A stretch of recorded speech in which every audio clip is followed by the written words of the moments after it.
Okay. Over to the Stanley Cup playoffs. Not too much to touch on here. The West is going crazy. A lot of unexpected things going on in the West. Edmonton in game 1 had that overtime. Thought was the overtime winner. High sticking. They end up losing. They got to be going home, right? They suck at the crib. Like, they don't win games at the crib. That's their They did give up home ice there. Not this year. I'm not saying this series not going home, but like they have to be going home. Like, yeah. If you can't win at the crib in NHL hockey, you're going to the fucking crib. But we look at this team that should be, you got Connor McDavid and Leon Draisaitl, who led the league in points, number 1 and 2. Connor McDavid is the GOAT. Yeah, I mean, I don't know what I'm talking about when it comes to hockey, but I watched that motherfucker. And I know that's the best motherfucker I've ever seen. I don't know about y'all. And people are gonna sit there and say, we're sleeping on the Oilers and this and that. Honestly, I think the team that people are sleeping on the most is who they're playing in the first round is the Los Angeles Kings. If they can get through that, they're not going to go far. The other Canada team that we should really be talking about is there's Toronto Maple Leafs. I truly think aren't they down 0-1? Yeah, they lost 7-3 at home. And this is a team. We talk about the Maple Leafs every year when it comes to every year. This is now a team out of the Toronto Maple Leafs that we're talking about being favored in the first round in back-to-back years against the same team. And they lost in 7 last year to Tampa, and they're playing them again. So do they play tonight?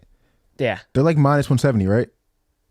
I can check. Because the Warriors Maple Leaf parlay might be the get back of the week. The get back of the week. I might have to take my shit in place. Yeah. Here we go. Game 2 tonight. What's the line? Where the hell is this line? Why can't I see it? Toronto's minus 170. Get back of the week. Get back of the week. So you're taking Toronto or you're going Tampa? Maple Leafs Warriors money line. Get back of the week.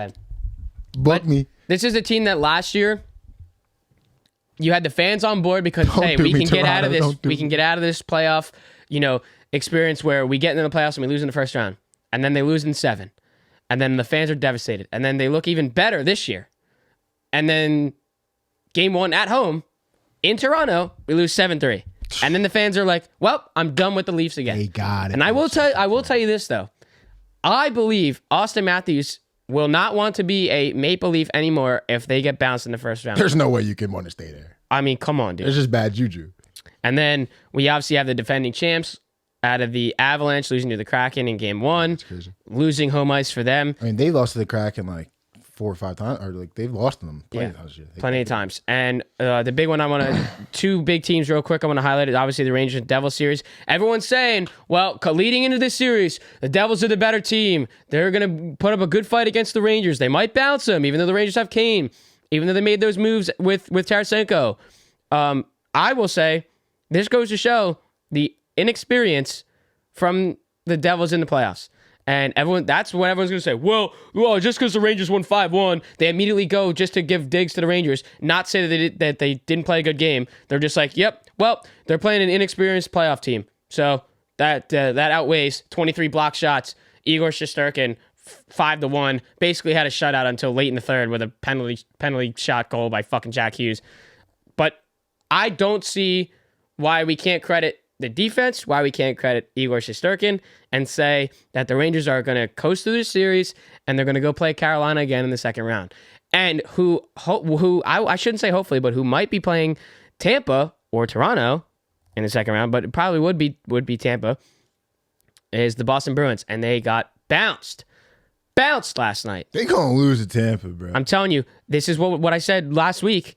Hey, they did the talk in the regular season, but when you lose 6-3 at home and you lose home ice in game 2 against the fucking Florida Panthers who just squeaked their way into the playoffs, which goes to show the pressure that the Bruins can't walk the walk. And I'll tell you what, any team, it's just like what the Warriors did. I made this same thing. When they had that big season, they walked the walk, but you got a lot of pressure going into the playoffs when you have a record like that and you set NHL records. You make history.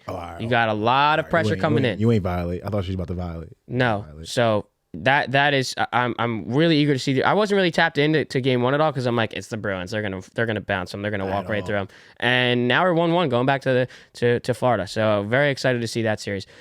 Game 2 tonight for the Rangers. If there's a game that the Rangers will lose in this series, it will be tonight. But I'll tell you what, game 3 at MSG. I think for the Knicks and the Rangers as well. Knicks playing the Cavs, the Rangers playing the Devils.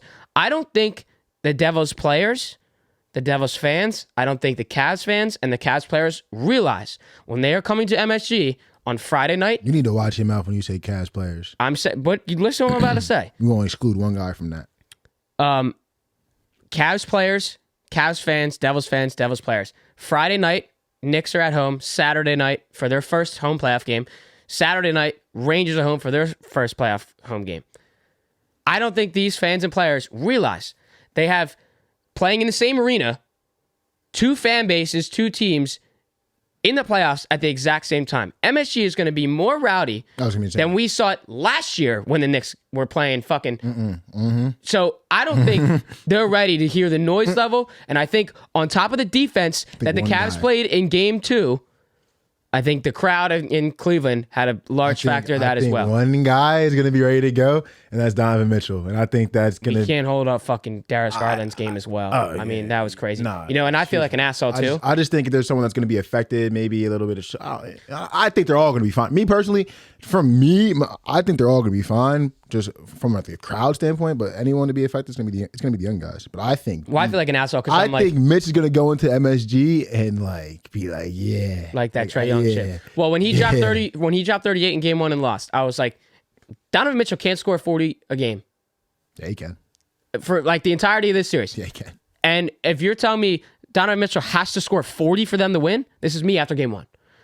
Then the Knicks should win this series. Right. You tame him, then fine. Valid. And then game 2, Garland goes, and Mitchell doesn't have to do all of it. He's like so I'm like, 9 well, assists. shit. Now I look like an asshole because I'm like, oh, you just shut down D. Mitch. Fine. Now, what a solid adjustment by the Cavs defense, and they said it. They said we're going to lock down Jalen Brunson and force the other guys to make the play. Because RJ can't make a fucking shot. And that's exactly what happened. So early on, late in the first, early in the second, every time Brunson has the ball, we're trapping.